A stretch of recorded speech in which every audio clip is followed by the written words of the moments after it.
ultimately I need the sleep to function properly the next day. If you were re-elected as MP for Leighton Linslade, what is the most important thing you would fight for on behalf of the community that isn't already happening? Well, there are lots of things I'd love to see within this town. I think if you had to name one and put it at the top of the list, it would probably be the need for some form of community hospital / minor injuries unit within the town.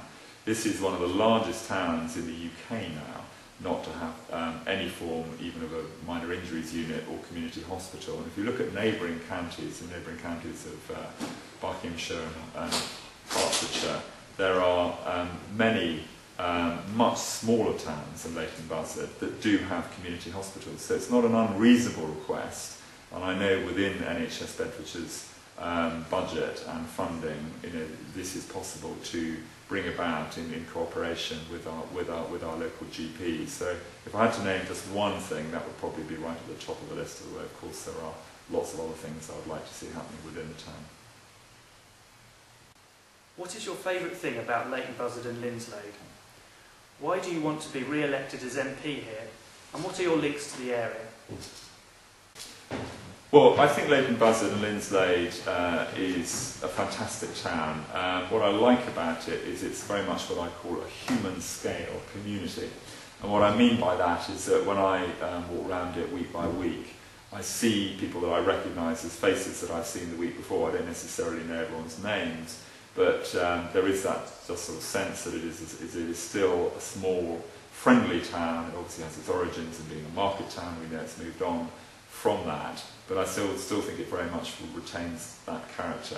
I love the high street. I think it's a fantastic high street. I think the architecture in the town, the buildings from All Saints and so on to other buildings are very special.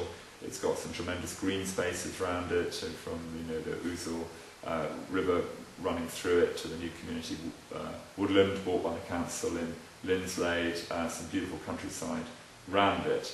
My links to the area that I've lived in South Bedfordshire, I live a couple of miles south of the town in South West Bedfordshire. I've done that for about 10 years now, and I think I'm extremely fortunate to live within this area. Should I vote for an individual person or the party they represent in a general election?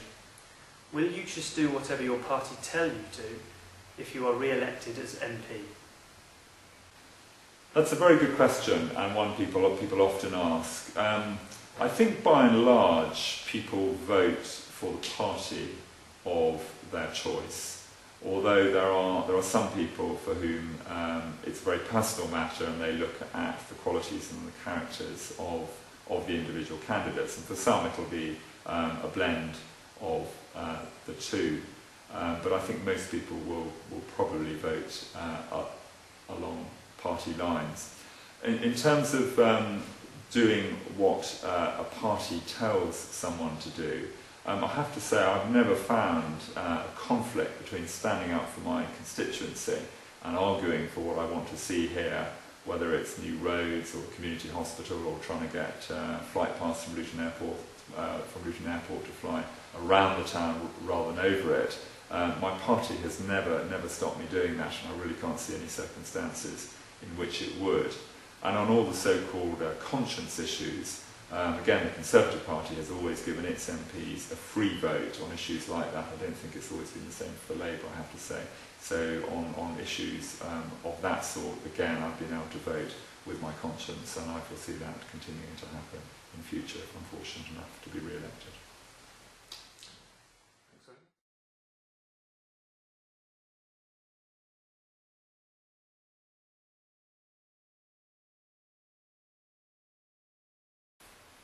So you've heard from our parliamentary candidates for the general election. Don't forget to vote on the 6th of May. And thanks for your questions as well. And don't forget to watch LBtv online.